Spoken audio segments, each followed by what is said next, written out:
നോക്കാം. നമ്മളെ അത്യാവശ്യമായിട്ട് കാണണമെന്ന് പറഞ്ഞ സ്ഥിതിക്ക് ഇവിടെ എവിടെയെങ്കിലും കാണും. ആ, ചിലപ്പോൾ കൊളക്കടവിൽ കണ്ടേക്കും. ആ, നോക്കാം.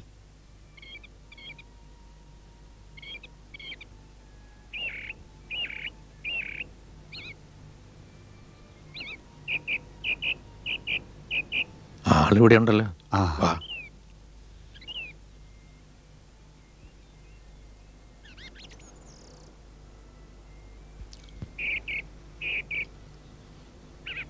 എന്താടോ, എന്തു പറ്റി? എന്താ കാണണമെന്ന് പറഞ്ഞത്?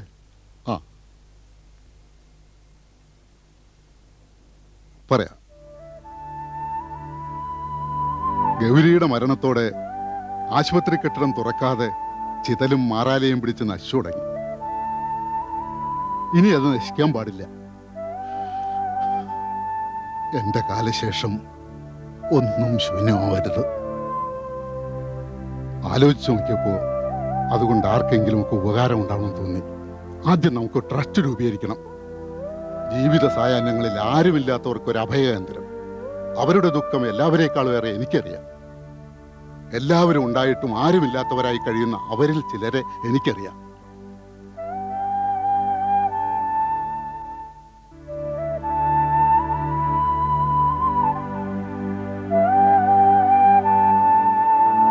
തളർന്നടോ, തളർന്നു. ഭാര്യ മരിച്ചിട്ട് 15 വർഷങ്ങൾ കഴിഞ്ഞു. മക്കളൊക്കെ സ്റ്റേറ്റിലെ പൗരത്വം എടുത്തു. അവരുടെയൊക്കെ ജീവിതവും തിരക്കും അവരെ ആകെ മാറ്റി. ഞാൻ ആരെയും കുറ്റം പറയുന്നില്ല. ഈ ഫാസ്റ്റ് മോഡേൺ യുഗത്തിൽ ആർക്കും ആരോടും ഒരു കമ്മിറ്റ്മെന്റ്സും ഇല്ല. അതുകൊണ്ട് തന്നെ ആരും തെറ്റുകാരല്ല. നിങ്ങൾ രണ്ടുപേരും എന്നോടൊപ്പം ഉണ്ടാകില്ലേ? തീർച്ചയായും. എന്തിനും ഞങ്ങൾ കൂടെ ഉണ്ടാവും. ഉണ്ടാവൂടൂ, ഞങ്ങളുണ്ടാവും.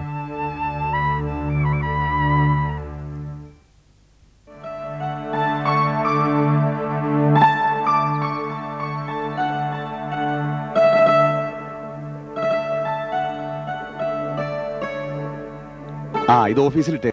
എന്റെ ഇളയ മകൻ ജോജി MBBS കഴിഞ്ഞ് ഇവിടെ പള്ളിവക ആശുപത്രിയിൽ പ്രാക്ടീസ് ചെയ്യുന്നുണ്ട്. ആഴ്ചയിൽ 2 ദിവസം ഇവിടെ വരാൻ പറഞ്ഞിട്ടുണ്ട്. ആ, അതേതായാലും നന്നായി. സാർ, രജിസ്റ്റർ ഉണ്ട്.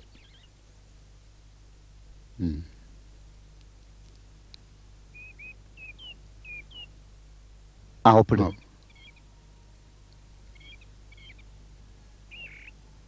അതാ ഇവിടെ.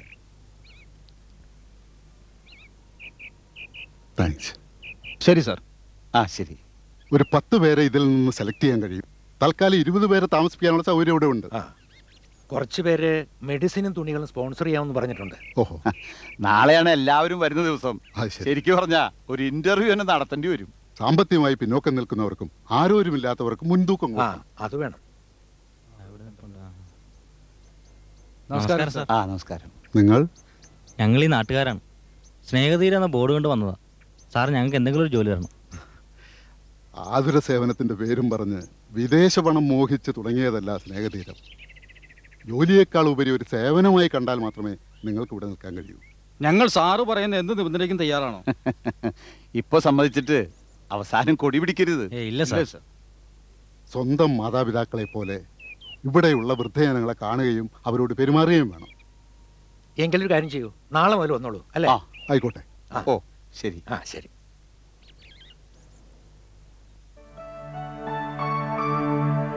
നമസ്കാരം. നമസ്കാരം. ഇരിക്കൂ. എന്താ പേര്? ബാലൻ.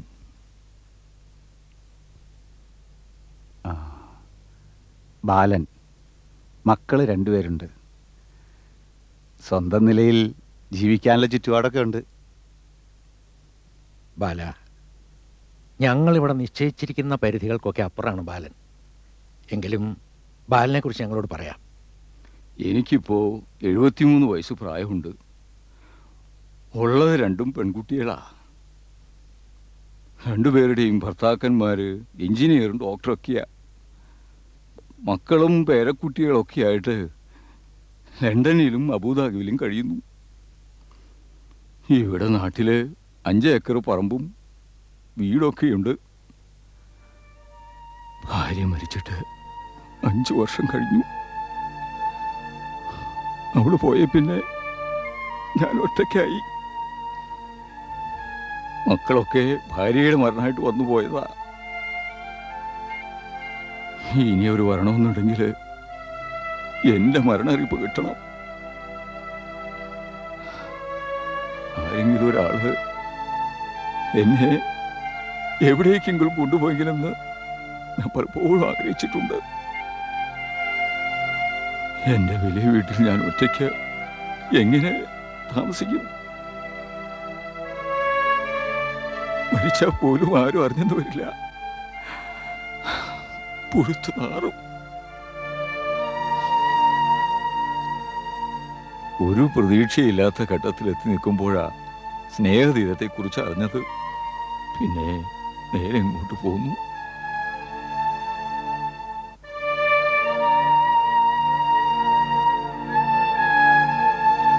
എന്റെ മുഴുവൻ സ്വത്തുക്കളും ഞാൻ നിങ്ങൾക്ക് തരാം.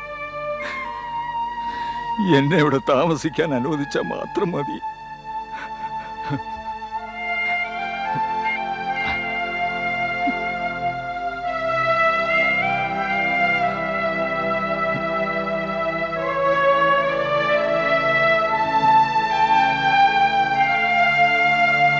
ബാലേട്ടന് ഇവിടെ കഴിയാം. പക്ഷെ ബാലേട്ടന്റെ സ്വത്തുക്കളൊന്നും ഞങ്ങൾക്ക് ആവശ്യമില്ല. സമാധാനത്തോടെ മടങ്ങിക്കോളൂ. ഇവിടെ താമസിക്കാനുള്ള സൗകര്യങ്ങളെല്ലാം റെഡിയാക്കി ബാലേട്ടനെ അറിയിക്കാം. നന്ദിയുണ്ട്. എന്നാ ഞാൻ പോയിക്കോട്ടെ. ശരി.